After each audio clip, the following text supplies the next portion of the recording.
Voltamos. Cadê? Se tem alguém aí? Não sei.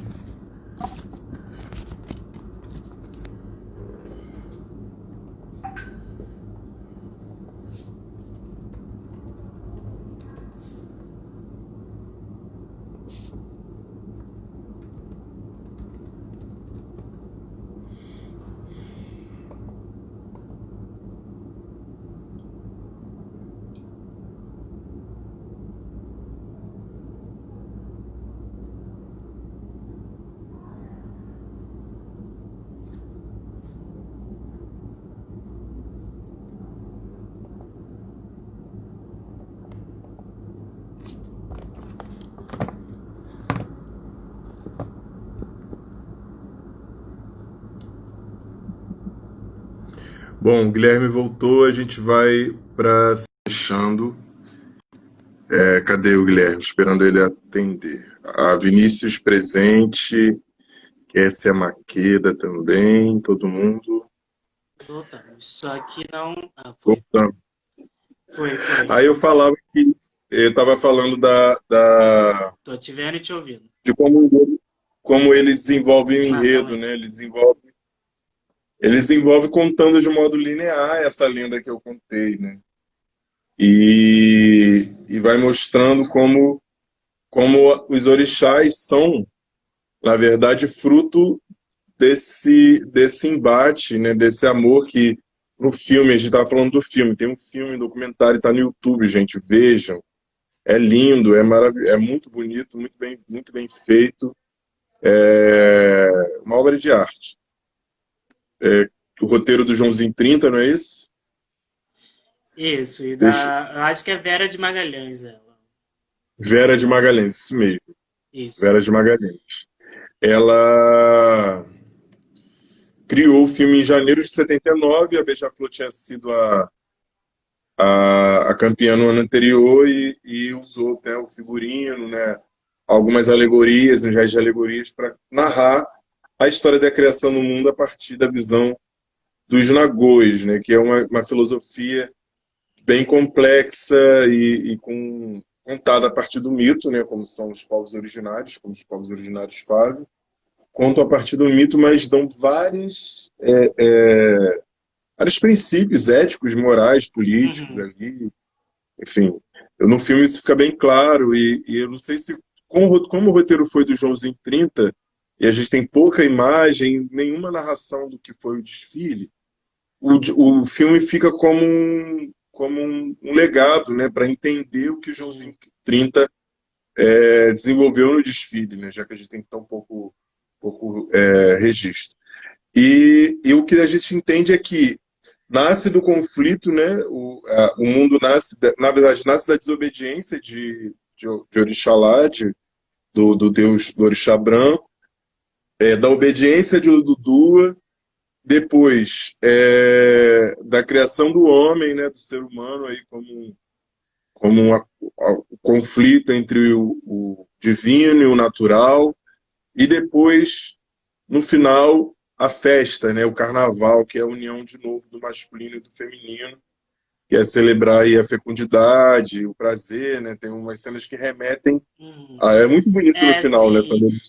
É Pode falar. essa é a ideia de que um não vive sem o outro, né? A gente não tem Exatamente. continuar ainda, a gente não tem continuidade de vida sem o masculino e o feminino, né? Para dar Sim. prosseguimento de É, vida, a gente todo. precisa na questão de gerir um outro ser, né? O ser humano. Sim, Não sim, é a questão da cultura do amor, do relacionamento, não. Que eu acho super importante também, esse enredo, esse samba também sempre marcou, e depois das pesquisas históricas sobre religiões afro-brasileiras, africanas e afro-brasileiras, afrodiaspóricas, que tem essa influência da Bahia, né, como a gente estava falando, que bem no início mesmo o samba fala, né? São três princesas africanas que trouxeram na Sagrada Bahia. o candomblé Nagô para cá, que é a Yacalá, Iadetá e Anassô, e fundam os primeiros terreiros lá na Bahia de Nação Nagô. E aí, a partir disso, que esses itãs, é, essa criação de trazer esses orixás do continente para cá, passa a ser conhecido, né? A partir dessas três princesas que foram escravizadas e trouxeram a questão da espiritualidade da religião para cá. Boa noite, Jorge. Que trouxe essa religião para cá, né? E aí é uma questão de como a gente também está tratando de oralidade. Eu entendo no enredo que são elas que estão contando como surgiu esse misticismo da nação Nagô para essa versão Nagô da criação do mundo.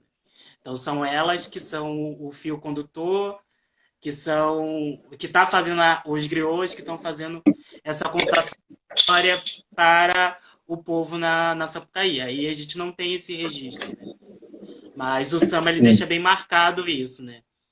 Que inicia com elas, três princesas africanas, aí conta Na Sagrada que elas Bahia vieram. contavam assim a tradição Nagô. Isso, então são elas que são os griots e que estão contando essa história para embaixo de um baobá, embaixo de uma outra árvore, para as pessoas. Então, essa continuação dessa ancestralidade a partir da oralidade é importante para os nossos povos a partir disso, né? Que, voltando a falar um Porque aí pouco a dos gente vê. bantos. Não, a gente vê que há, na verdade, há unidade na diversidade, né? Quer dizer, ainda que bantos e urubais sejam povos diversos, na sua narrativa, por exemplo, na narrativa iorubá não tem tempo, não tem essa figura do tempo, que o tempo vai criar de acordo com a sua experiência. Não, na verdade, parte de um conflito de interesses. O interesse de Exu e o interesse de Oxalá eram diferentes, né? O interesse de Exu era o interesse de trazer movimento, de dar movimentação. E o de Oxalá era de se manter na sua zona de conforto. Então ele queria criar o mundo sem dar oferenda pro orixá que representava o movimento, representava a mudança, a diversidade, né? Então, por causa disso, ele foi punido. Então, ali tem uma punição, né? Uma história de você entrar por um caminho errado e isso dá uma outra coisa. Quer dizer, é uma Tá história. travando o seu áudio. Tá travando? Oi. E. Deixa eu ver aqui. O Luciano falou que a Melhorou. imagem do celular não está. Melhorou? Melhorou. Bom. Então, O nessa som melhorou, perspectiva agora travou. da. Hã?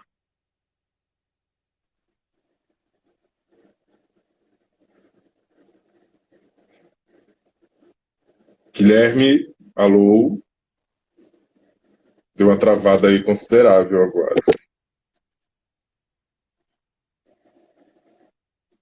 Oi, tô aqui. Você tá travado para mim, a sua imagem. Não sei se para os telespectadores. Ah, espectadores, né? Então, Telespectadores. aqui é o contrário. Aqui é você que tá travado para mim. Eu estou travado, mas a voz está aparecendo, pelo menos.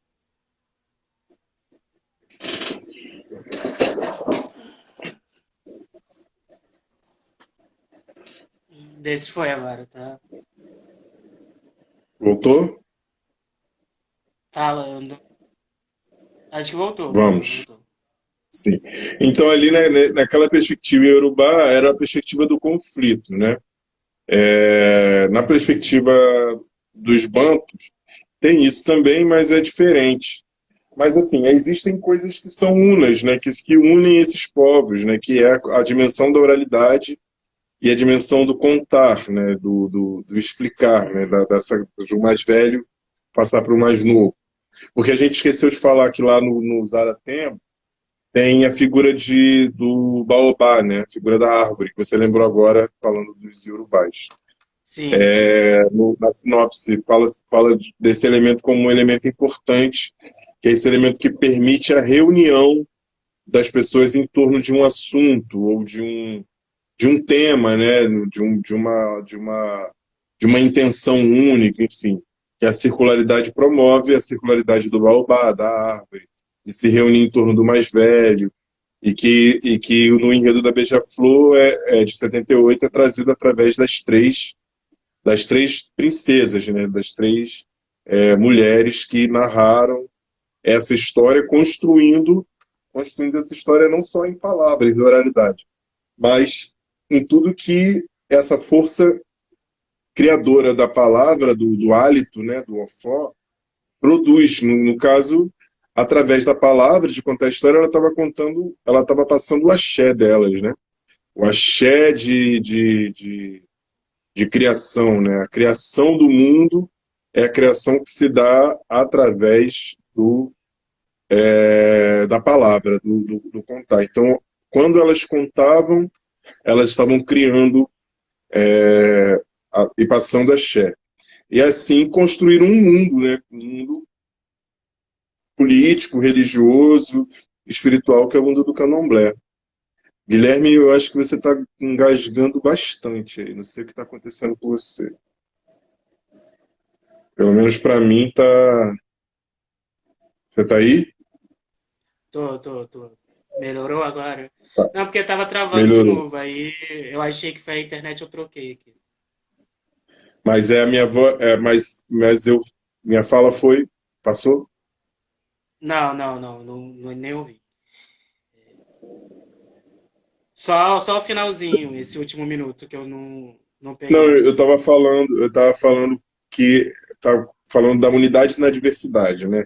Que por mais Uhum. que povos bantus e iorubá sejam diferentes, eles se unificam no ponto de quem explica, quem é que passa a história, como ela é passada, como isso se dá através da reunião em torno de um baobá ou de uma árvore sagrada, ou de um compound, enfim. As reuniões que se dão, né, para que aquele povo ouça do mais velho como o mundo foi criado. E falei também que a palavra tem poder de criar, né? A palavra cria.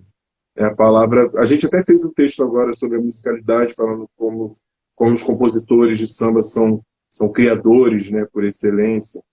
Então a palavra tem o poder de criar, de transformar, enfim, de passar axé.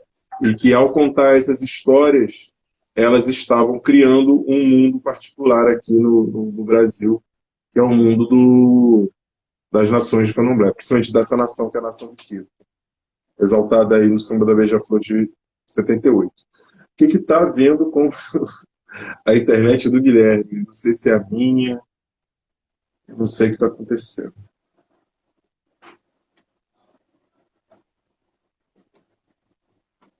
Vamos Vai. fechar com o nosso último enredo, que acho que já estamos indo para o Sim. Grande É Rio. só finalizar essas duas perspectivas de visões, de cosmovisões, né? É muito dessa questão da oralidade, né? Como a gente tem abordado, né?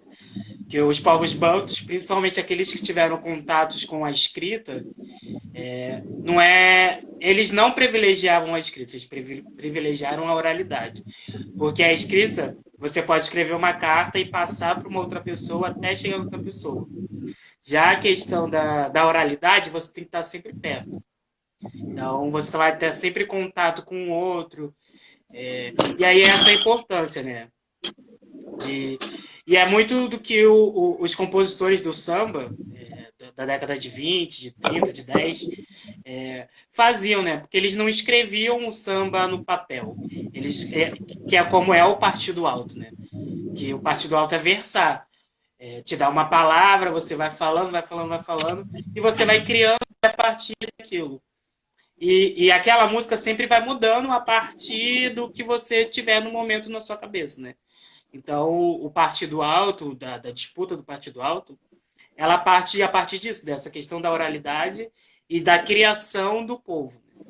Então, não existia uma fórmula você pegar e escrever ali e registrar. Tanto que o samba ele é contado a partir do registro, né? Pelo telefone. Mas ele Sim, é bem anterior a isso, mas nacionalmente ele é contado a partir do registro pelo telefone. E sim. a gente não tinha essa preocupação porque não é uma coisa nossa, né? De tá registrando como se fosse meu. A música, a oralidade, os instrumentos, tudo que existe nesse universo não é meu, é nosso. Então, recai muito dessa questão de não registrar as suas coisas porque não é meu, não pertence a uma unidade, a um individualismo. É uma questão de comunidade, né? Coletiva.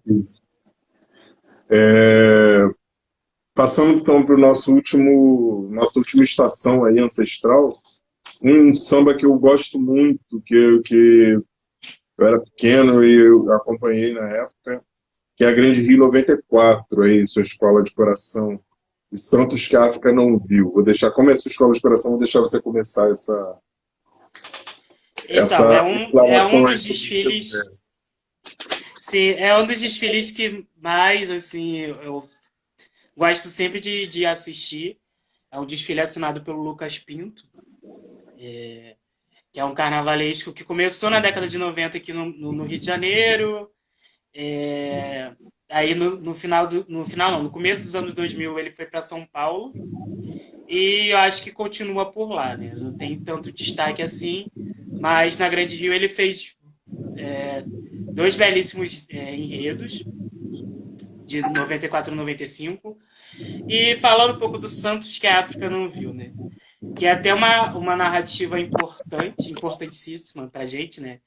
Que é essa questão do secretismo, de como é, esses povos tiveram que, aqui já no Brasil, tiveram que burlar os domínios coloniais. E aí entra a questão dos santos que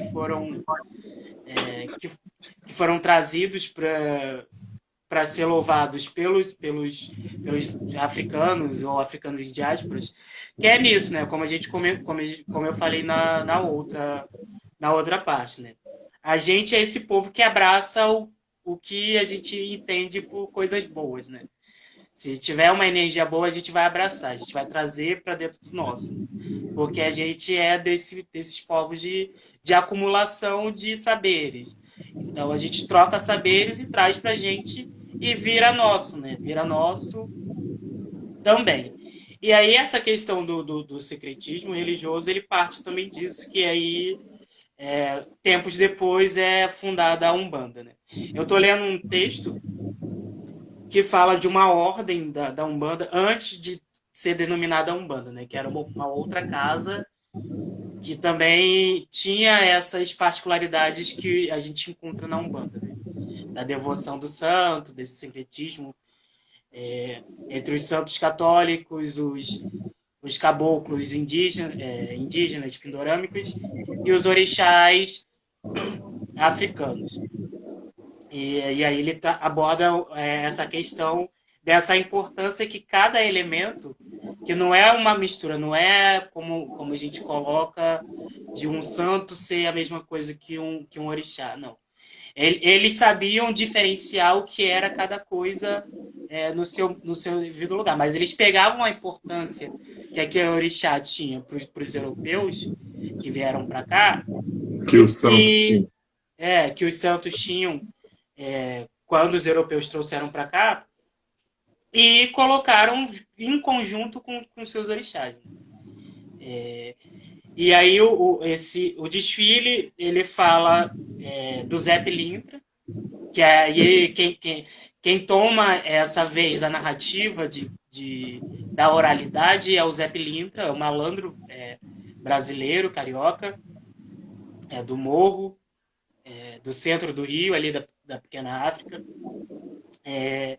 que está contando como o Ogum veio para o Brasil, né? Que ele veio é um príncipe que foi escravizado e veio para o Brasil e aqui entrou em contato com essas outras religiões e com esses outros povos, né? E aí ele narra a importância que Ogum tem para toda uma sociedade que vive nesse local que hoje a gente chama de Brasil, né? Então, para os malandros, para a questão da metalurgia, do aço, do ferro. Porque assim, esse Ogum, né, o samba é muito bonito, né, muito dolente. É um samba que eu ouvia quando era criança, eu ficava, meu Deus, que samba a narrativa é incrível. E fala desse percurso múltiplo desse Ogum, né, que vem. Eu acho interessante ele dizer que é o próprio Ogum, né, mas assim, a gente sabe que era um filho de Ogum, ou na verdade é metamorfoseado no ser humano, o próprio orixá, que vem aí através desse corpo que é escravizado e que é levado aí, ele é vendido pelos ciganos, dos ciganos vai do tumbeiro a senzala, seu lamento ecoou, né?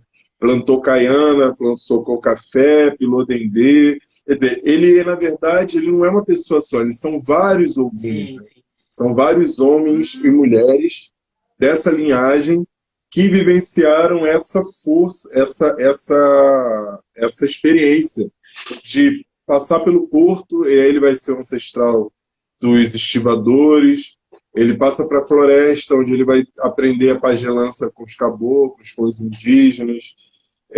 Então ele resiste no porto, resiste na floresta, resiste na cidade, onde ele participa, também como estivador, também como ogã, ou como ferreiro, enfim, das Uhum. festas a Rainha do Mar, Iemanjá, então ele também é pescador. E aí todas essas qualidades de Ogum, essas qualidades, esses arquétipos masculinos negros vão se multiplicando, né, nessas possibilidades de busca da sobrevivência desse homem. Eu falo homem porque algum orixá masculino, então a gente geralmente remete à figura masculina, mas as mulheres também participam. Há muitas mulheres de Ogum que participam dessa saga, né? A história, né? O samba conta uma saga que vai depois se reunir na figura de um desses filhos de Ogum, desses tantos filhos de Ogum, que é o Zé, né, nesse caso. Que é esse último estágio em que se ele já sobreviveu como estivador, já sobreviveu junto aos indígenas na floresta, já teve que aprender também com os ciganos a usar as cartas, a ler os astros, enfim, a de alguma forma conseguir clientes também, conseguir se adaptar a um estado de perseguição, né, que foi a escravidão, e depois na cidade, enfim, todas esse corpo malandreado que se adapta, Uhum. que se Isso. coloca para ter que sambar para não sambar, né? Vai depois se reunir na figura que narra tudo através da oralidade e também da mediunidade, né? Porque quando a gente lê, parece aqueles textos kardecistas em que o espírito usa a pessoa para escrever a sua própria história, né? Então Psicografar.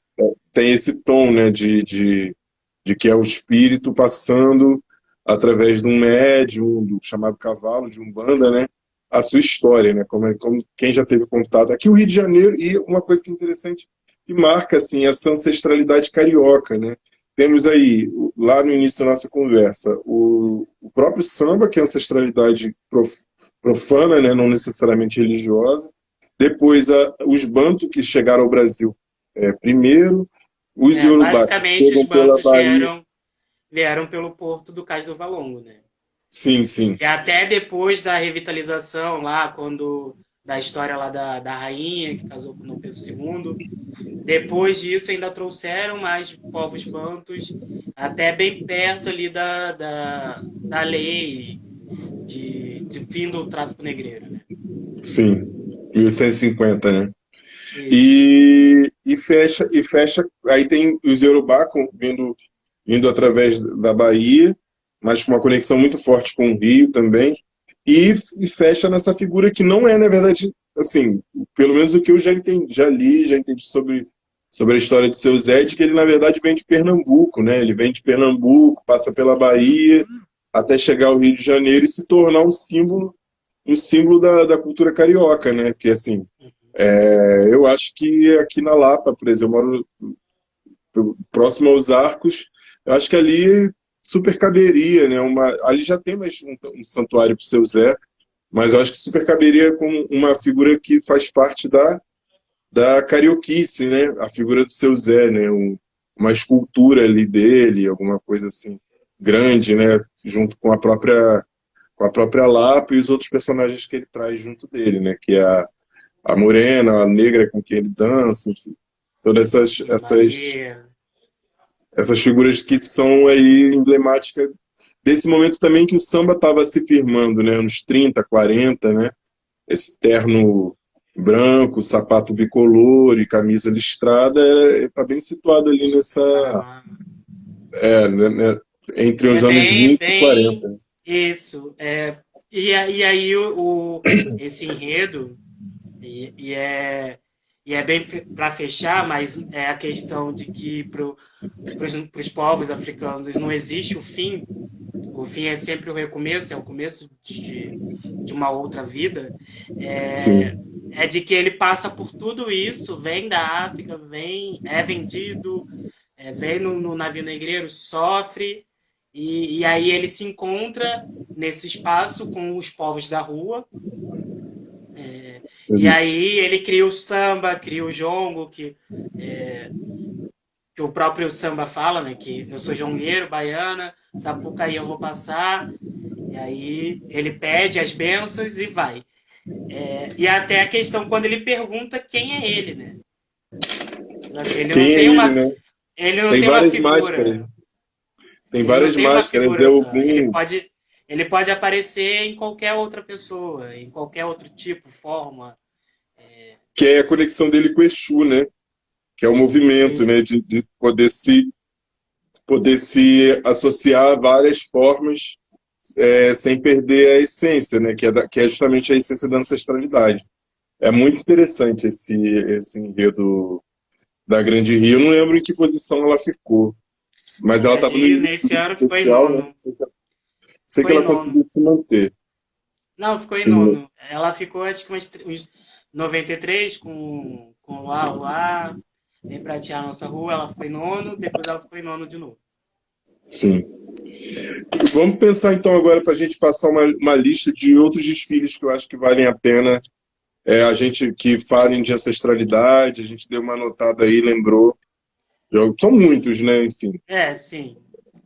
Mas, por exemplo, dos povos Banto, que são poucos, a gente pode citar mais recentemente, como a gente próprio viu, a ilha, mas tem a Vila em A 2012, Vila 2012 fala de Angola. Vila 2012, Império da Tijuca de quando? De 2015, em Zinga. É, né, Império da Tijuca, acho que é 2015, se eu não me engano. Chico Rei com Salgueiro, clássico, né, lá de 60 Sobre aí, as congadas, as rezadas, eu acho que tem bem mais, né, a partir sim, dessa essa visão parte das dos congadas. Banto em Minas, né? Isso. É a readaptação, né? Tem o Salgueiro chamando Xangô nomeando o seu padroeiro pela via Banto, né, em 88, com o Templo Isso. Negro Zazie. Zaze, né, chamando Xangô de Zaze, e a Mocidade 71, né? Todo mundo diz que a Mocidade não tem muitos enredos afro, mas antes, até Mãe Menininha, ela colocou em 71 Rainha Lundu, Rainha Mexiça em tempo de Lundu, uma referência aí, Que a é gente, uma dança a banto. gente, uma dança Que é a banto, dança justamente. banto. Sim.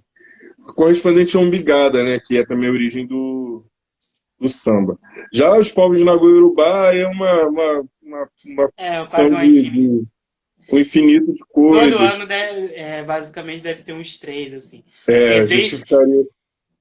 porque começou essa questão de trazer os elementos do candomblé, das religiões afro-brasileiras, africanas. O primeiro é o Salgueiro em 54, bem antes mesmo de Chica da Silva, Sim, que no samba tem candomblé, que é a primeira vez que a palavra candomblé aparece num samba enredo dentro de uma escola de samba em 54. Eu acho que é a acarajé também, que no samba tem, fala de candomblé, acarajé e não sei se é paliterê, uma dessas palavras assim.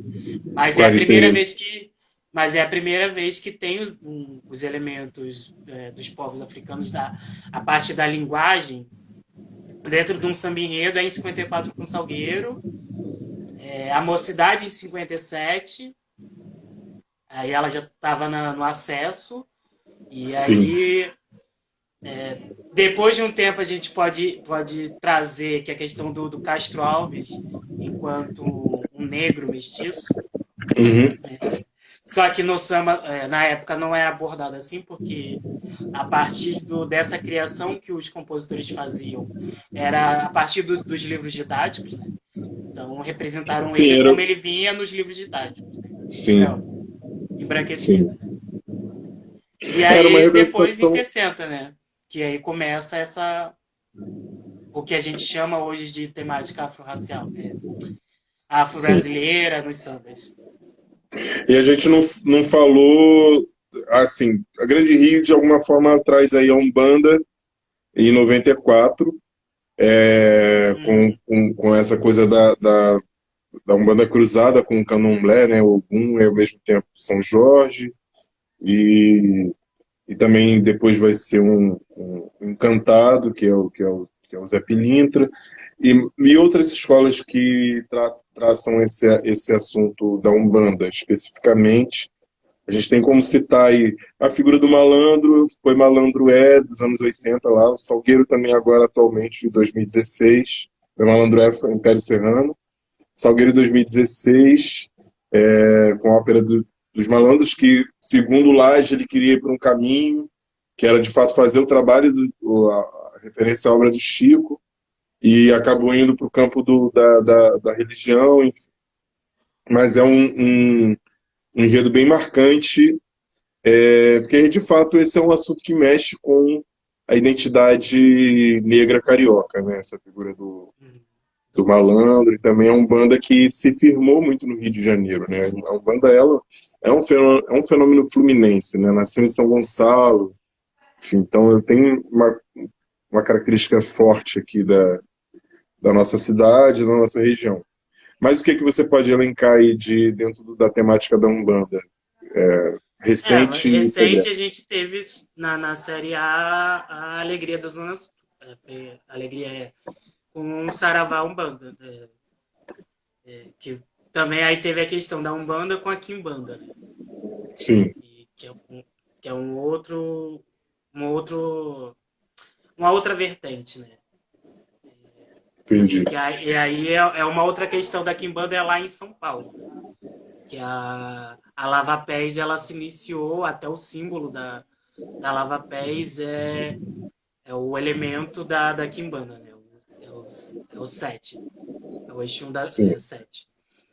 E aí eu acho que da Umbanda também tem poucos, né? Assim, Também é dentro pouca coisa, até porque existe um preconceito, talvez até maior um pouco da questão com do algumas Exu, entidades da Umbanda, né? Mas, por exemplo, a gente teve do Exu, do agora, Malandro. sim. Mas a Umbanda ela é uma religião formada, ela foi fundada por um caboclo, né? Que é o Caboclo Sete Flechas. E em 2000, e agora, esse ano, 2020, a gente teve um samba, esse grande enredo da Grande Rio, né? Esse trabalho incrível aí dos carnavalistas da Grande Rio sobre Joãozinho da Gomeia, que estava ali no limiar entre o candomblé de Orixá de Inquice, na Gomeia, e o candomblé de Caboclo, né, que tem aí uma proximidade aí com o Molocô, com a Umbanda, com essas religiões de matriz indígena também, né, com a proximidade com a Jurema, com as coisas dos indígenas. Então ele foi marcado por esse encontro de ancestralidades de vetores diferentes, o vetor indígena e o vetor africano, né, na cultura de caboclo. Nessa sinopse de 2000, de 94, fala também do candomblé de caboclo, assim como a de 94, fala que no encontro com os caboclos ele aprendeu as ervas, aprendeu a usar as, Sim, a as coisas sinopse desse específicas ano da floresta. cita trecho desse samba de 94 dessa abordagem que a Grande Rio Sim, levou em 94, né? É importante também desse resgate ancestral, né, da própria escola, né? De trazer o que foi feito e dizer, ó, a gente já fez sobre isso e a gente está resgatando para esse carnaval atual, né? Sim. É muito importante, eu acho, e é interessante esse movimento atual de várias escolas recorrendo à sua própria ancestralidade mítica também, espiritual, né, religiosa. A mocidade para o ano que vem, que a gente não sabe quando será esse ano que vem, com Batuque é o Caçador, né, falando de Oxóssi, e a Grande Rio com Exu, né, trazendo a figura de Estamira, entre outras, não E sei, agora não estou lembrando qual outra escola que vai falar de orixá A esse ano. Portela com o próprio Baobá, que vai fazer, É, o né? Baobá, Vai fazer uma ligação com a ancestralidade da própria escola e com a jaqueira, né? isso. Enfim, é um movimento que tem sempre, não pode deixar de ser feito, né? E também não pode haver uma negação a isso, né? Como muitas pessoas negam, né, as suas origens, negam a sua ancestralidade, têm vergonha de falar dos seus ancestros. Mas se a gente for estudar e ler e ouvir também o que os mais velhos falam, Sim, dos super nossos importante. ancestros, também a literatura africana que fala sobre, sobre nossos traços civilizatórios, a gente vai ter muito mais orgulho do que vergonha dessa ancestralidade. Então é importante, acho um movimento muito, muito preciso nesse momento atual, as escolas estarem voltando para esse assunto, né? Depois de tanto tempo falando de enredos patrocinados, na época das vacas gordas, né? Todo mundo estava meio Não que seja distraído, né? ruim, né? Mas Não, é você olhar mas para si e entender as suas particularidades e a importância que tem sim. falar É, porque, das nossas civilizações, dos nossos povos. um tempo atrás a gente dava até para. Acho que agora a urgência é realmente focar em coisas que, que nos fortalecem, né? Que nos fundamentam. Acho que é isso. E talvez só para finalizar, né? Talvez até seja até mais tranquilo, mais fácil de se conseguir, né? E a gente vê até pela quantidade de sambas que tem na Império da Tijuca, que são 55 sambas, recorde de registro de um samba dentro de uma disputa de enredo, que é assim, falando sobre Candeia, sobre a Grandes Quilombo, né? Então é muito mais essa facilidade de você compreender, ter uma leitura fácil do enredo, que é um enredo que te autoajuda, que exalta o povo preto, de uma forma porque de o um desses DNA, né? arquitetos do samba, dos arquitetos do samba, da base do samba, que é o Candeia e a Grandes, até pela forma da crítica mesmo que eles expõem. Eles trazem para a discussão das escolas de samba, como é que é os caminhos que a escola de samba está levando. E tem belíssimos sambas ali, né? 55 que você pode tirar muitos sambas ali para você utilizar em vários outros espaços, né? Que é uma das Sim, coisas que a gente sempre pauta, que a gente não é só a escola de samba, ela não termina no desfile. Ela passa pelo desfile e sobrevive através disso, né? E a gente exatamente. leva sambas para dentro de escola dentro de sala de aula, né? O samba da Mangueira, por exemplo, samba da Tuiuti de 2018, da Mangueira de 2019, tá aí, né? Quantas pessoas Verdade. utilizam esse samba dentro de escola dentro de sala de aula? Então é trazer essa importância também da escola de samba, que ela vai além do desfile. Ela no fim dali no desfile ali cruzou O os desfile 80 é a ponta do pontos. iceberg, é a celebração. Igual no candomblé a gente diz que o Sim, é a salão, quando festa. ele sai, é a ponta do iceberg. Na verdade, tudo acontece primeiro dentro da gente, internamente, nas relações, né, no dia a dia, né, em E tudo que aí eu se acho que as faz, né, escolas também, a partir assim também como desses essa enredos, elas tradição. voltaram a enxergar o desfile também com isso, que é uma forma de celebração, a observação do nosso povo, da nossa gente. E a questão da disputa, ela fica. Se você fizer um belo carnaval, você vai estar na disputa. Mas dependendo, a partir do enredo, a gente já meio que pré-dispõe os caminhos que a escola vai levar, né? E essa facilidade que tem para falar da nossa gente, do nosso sagrado, da nossa espiritualidade, dos inquices, dos voduns, dos orixás, dos caboclos, dos santos católicos também, que faz parte do que constrói a gente, né? A partir desse cruzo do Atlântico. E entender que a nossa festa ela se culmina, tem a culminância a partir ali no desfile. Mas ele não Sim. finda essa narrativa histórica que é o enredo, que começa no enredo, na logo, e vai até o desfile, mas ultrapassa o desfile. Eu acho que só faltou a gente selecionar algum enredo que falasse dos povos Jeje, né? Mas a gente Sim, cita no final aqui a saga Jaguatirica. de Agotime, né? Da Beija-Flor de 2011, 2001, desculpa. Também Agudais, que fala dos retornados, né? Dos que vieram para cá e que voltaram lá para Tijuca Betim, né? 2003. Que é a região chamada de Fongo, Jeje, enfim. Que eu me lembre agora são esses, assim, falando de Vodum. Não, sim. Também é um assunto que não Não se me lembro de finda. mais nenhum. Essa que eu citei agora, que faz a 2003. Tijuca, na verdade. Tijuca Tijuca 2003. 2000, isso, exatamente. É isso, gente. É Ficamos por isso. aqui com mais uma Obrigado live de Fala Quilombo. por estar ouvindo a gente. Quem passou pela live, quem está aqui agora. Muito obrigado. Obrigado, Osmar, também, né, por essa troca. É E a gente isso. está aí, né?